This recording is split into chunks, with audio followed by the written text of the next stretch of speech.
Good afternoon, ladies and gentlemen. It is Wednesday, December the 4th, and this is the Denver Business Beat podcast. Today, my very special guest is a very young lady and a young entrepreneur, and I love the energy that she just gives off. She knows her stuff. Welcome to the show, Morgan Schreiber. So happy to have you on today. I'm super excited to be here. I am so excited to dive into the process strategist. Before we get into that, we want to give a huge shout out to Morgan Schreiber. He is the new manager here at the Serendipity Labs. This is a beautiful co-working space here in downtown Denver, right off of Weta on the 11th floor. You can take a free tour. If you get with me, you see me at a networking event or a function, I could give you a free day's work ticket so that you can come in and see the space, have some coffee, water, tea, all of that's included in your day, and work at one of the beautiful offices within this lab. They are absolutely amazing for presentations, for maybe you're CEO or human resources and you want to do some off-site interviewing. Great for that. Maybe you're an owner and you're coming into Denver. Right across the street we have the train station and tons of hotels, so it makes it very convenient for you here at Serendipity Labs to have those meetings or host those events or presentations. For more information, you can contact Morgan at 916-905-9630. You ready to dive into this interview? Let's do it. Let's do it. So before we get into all the questions, where in your beautiful mind did all of this come to fruition at? Yeah, so I have had, I know it's becoming more common to hear the term operations generalist. Mm-hmm. So I don't know if you've heard of it, but there is a specific company, I would say, that describes it as people who've generally had squiggly careers. Okay. Which I think, yeah, there's a lot of us that fit into that. Yeah. So I have had a very squiggly career. I've worked in multiple industries, both for-profit and non-profit. Okay.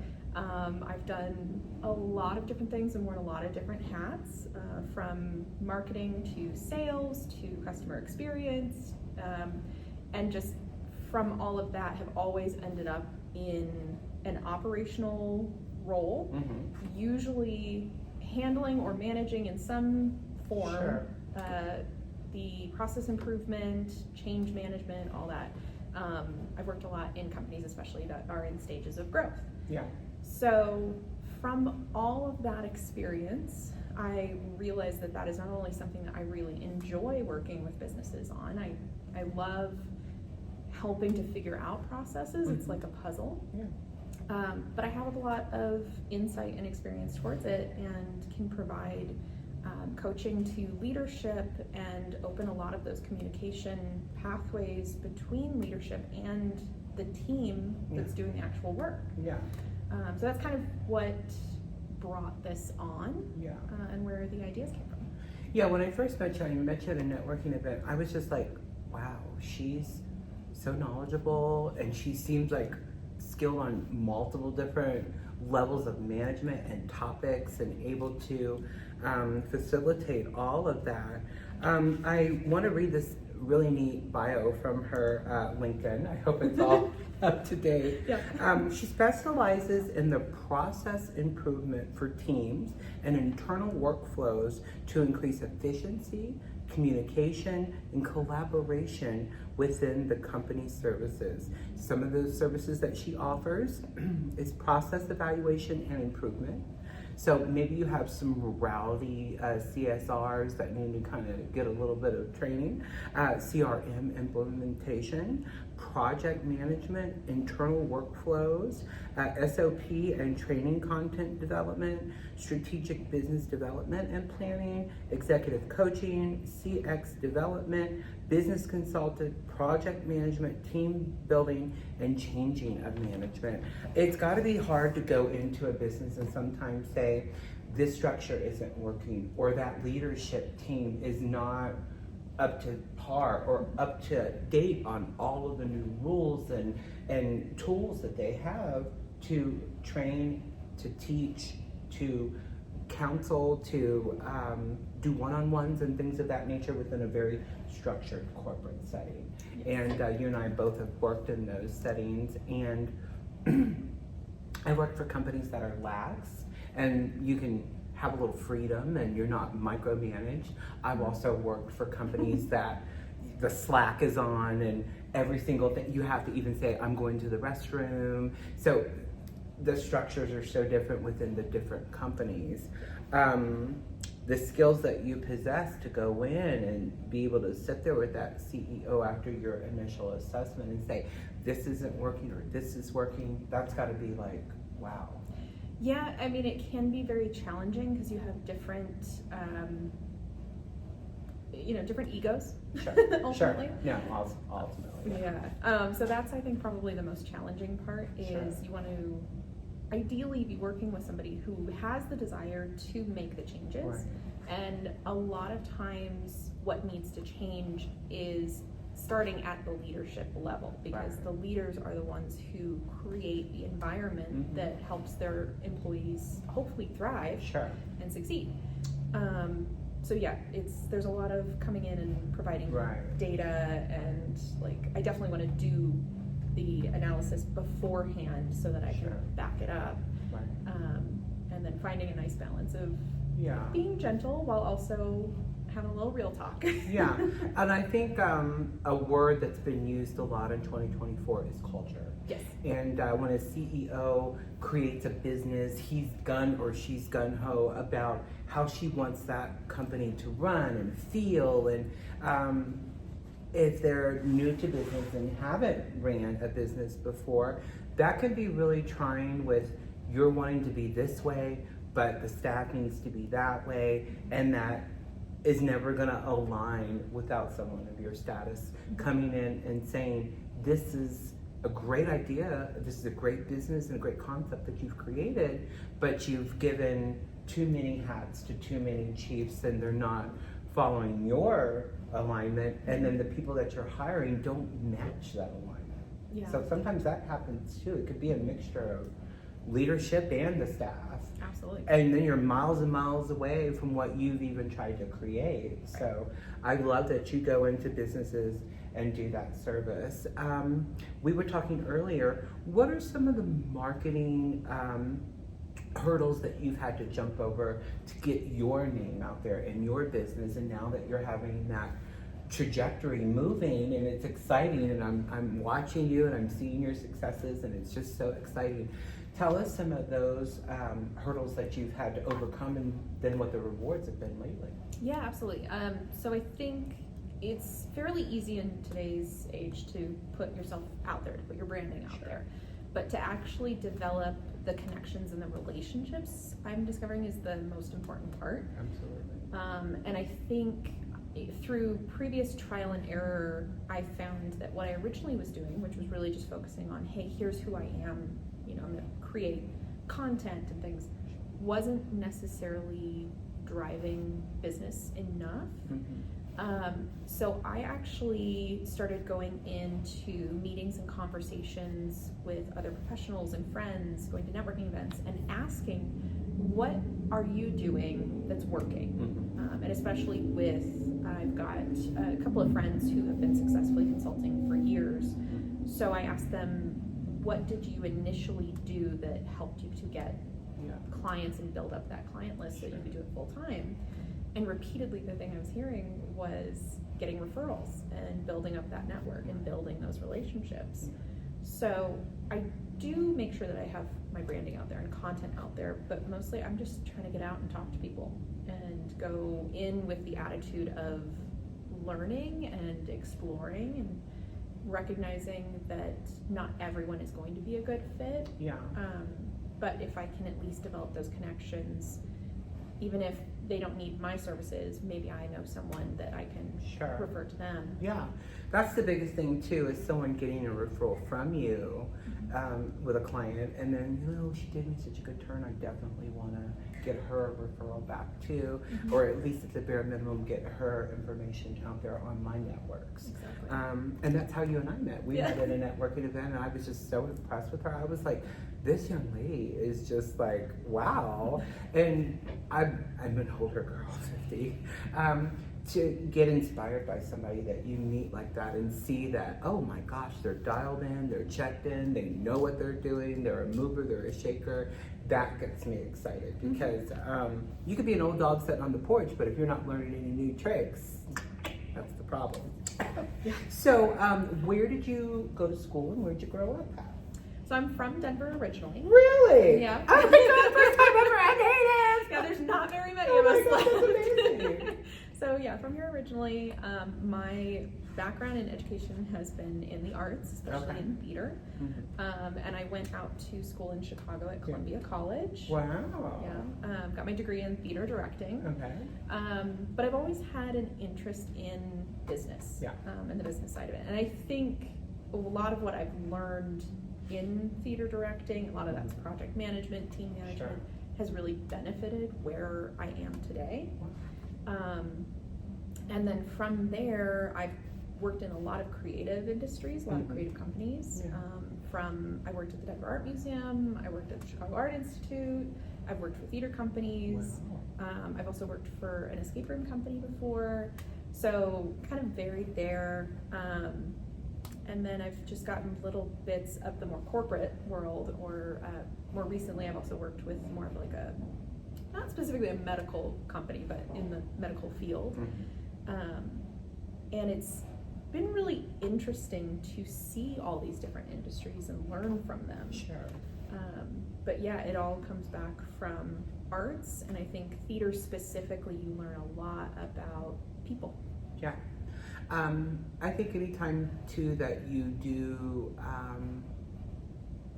that kind of work where you're a little bit of this, a little bit of that, I've done a little bit of this, I think that gives you a foundation to be able to say, okay, I've done this for 5 or 10 years, I'm seeing this trend, I'm liking this, I don't like this, what do I want to get into, what do I want to do?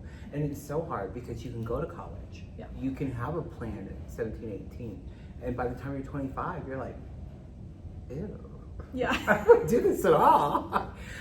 So I really think that just speaks to who you are, that you've figured it out, and you're one of the lucky ones because I'm 50 and I just love, I've been in plumbing, heating, cooling, electric for 25 years. I could not imagine doing anything else because I've done it for so long. Tell us a little bit about, that's never happened before. I don't know what to do. That'll just have to go to voicemail. And we'll wait for that to get done. Oh my God. Didn't that a pause? This is a live show. We're live here. We've got a caller on the line. Oh my God. You really want to get through? You really want to get through, didn't they? Which is exciting. I hope they don't call back. Is there a piece of marketing or a piece of gosh, I was in such a good rhythm too.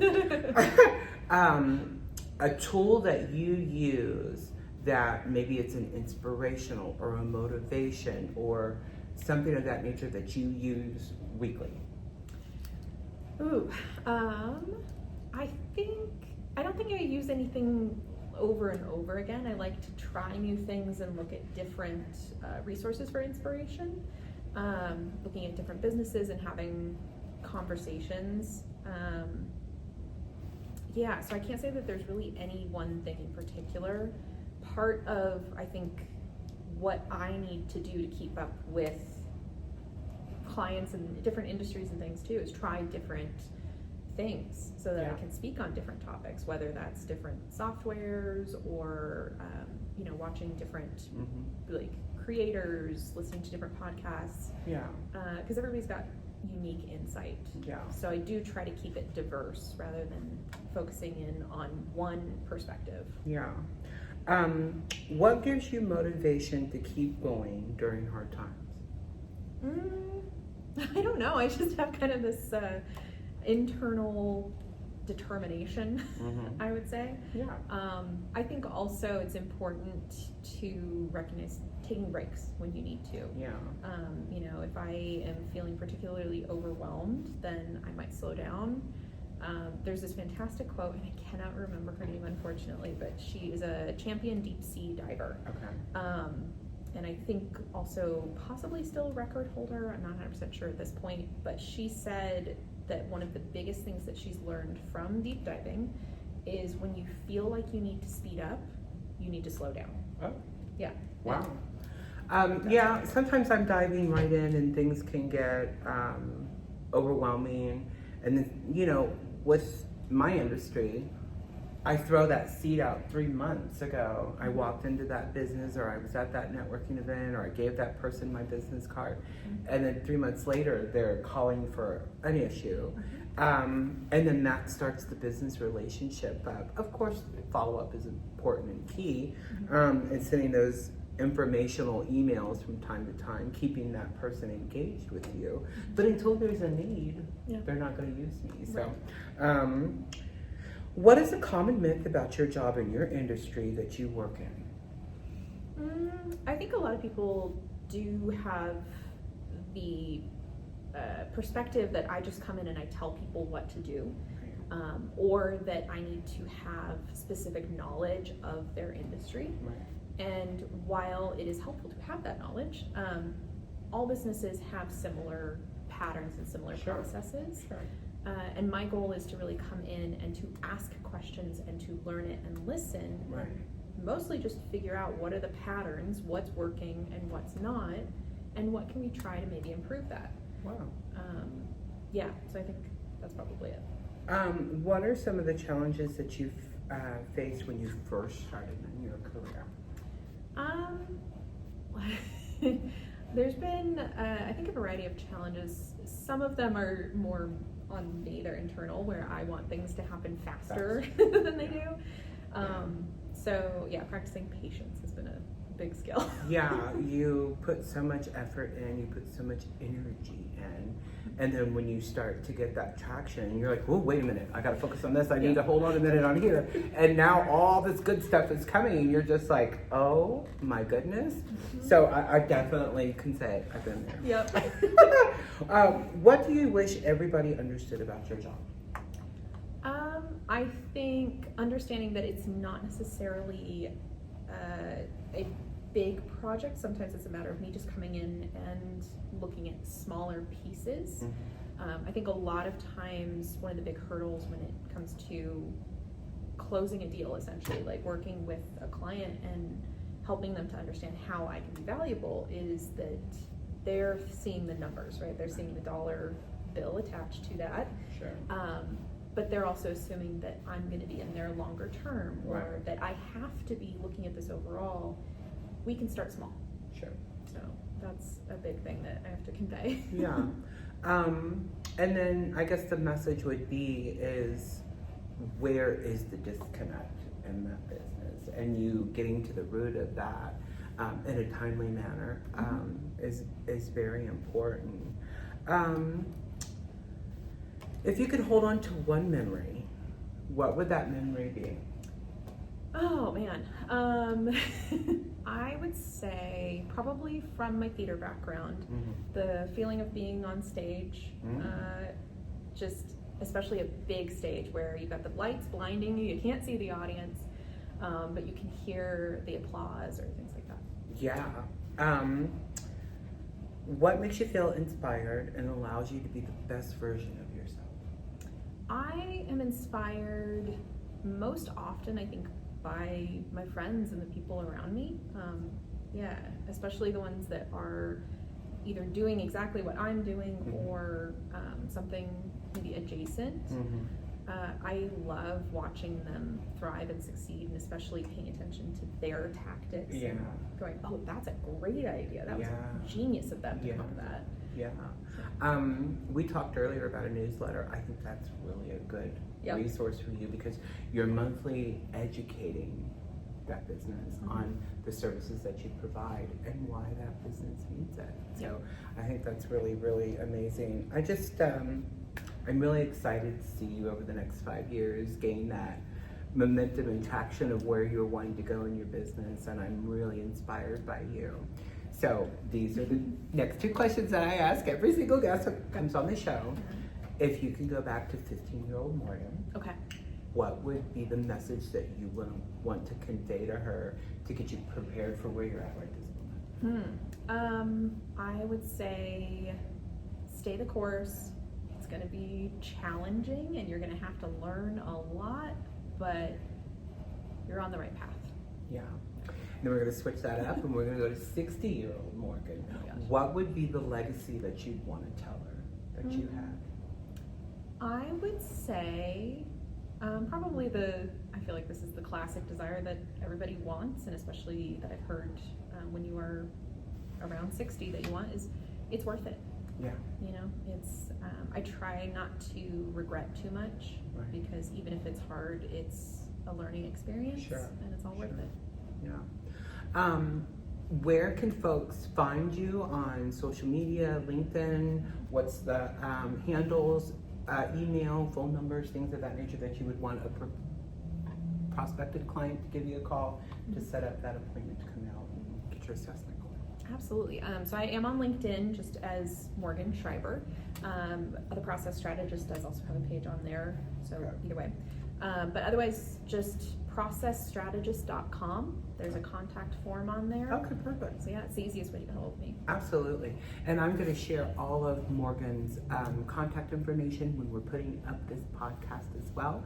So I will be tagging her and you'll be able to watch the episode. And if you have any questions, shoot her a message through LinkedIn, and I would want you to connect with her and build up that network just like I have done on mine. And I am going to support her and share her stuff for you folks to see and connect on my networks and social medias as well. And you forever go into the Hall of Fame of past guests. And what's really exciting is our last guest that we had, his name was Ryan Caudill. He broke 1,000 views last week, which is really exciting.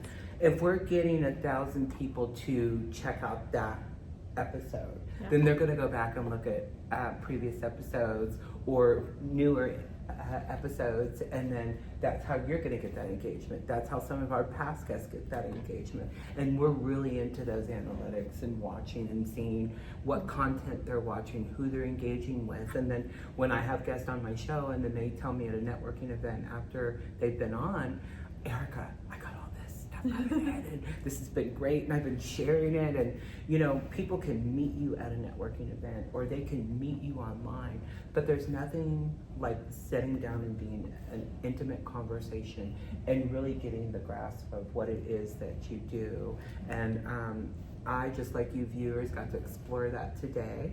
Is there any piece of information, details, flyers, upcoming events, things that you want our viewers to know about? At this point, the big thing I've been encouraging and advising business owners to look at is I think everybody tends to wait till the new year to start, like, hit the ground running. Yeah. There's nothing saying you can't get contracts and plans in place before that happens, so that you can actually hit the ground running in the new year. Yeah.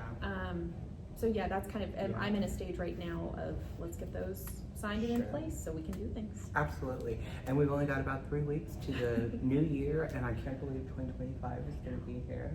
And I think we're all going to have a very busy 2025. So I'm looking forward to that myself, as well as watching you just soar. Ladies and gentlemen, that's been our show today. Normally we do have Marketing Minute and Chamber Corner, but I am revamping some of those, and I think we're going to give Chamber Corner its own show. And I think that that's just such a big amount of content that it's not fair to a guest to come on and have 15-20 minutes of talking about incredible events with the 5 chambers of commerce that Heart Heating, Cooling, Plumbing, and Electric belong to, and then those events that I have to go to. So I'm just one girl, and I'm trying to do it all and trying to run the world. So I want to thank each and every one of you for tuning into this episode, and would encourage you to watch some previous shows of some of our other guests. I want you to have the most wonderful holidays and the most happiest new year. And next week we have Michael Page coming on, and that's going to be our last episode for 2024. And I am going to take 2 weeks off to have some time with my family. And as most of you have seen, we just recently had some more loss in our family, so I need to be with them over the holidays and just have some downtime. And thank you guys for everything with the show and the viewers and the guests, and I'm just so appreciative of it. Ladies and gentlemen, that's been our show today. Have a great day and take care. Bye.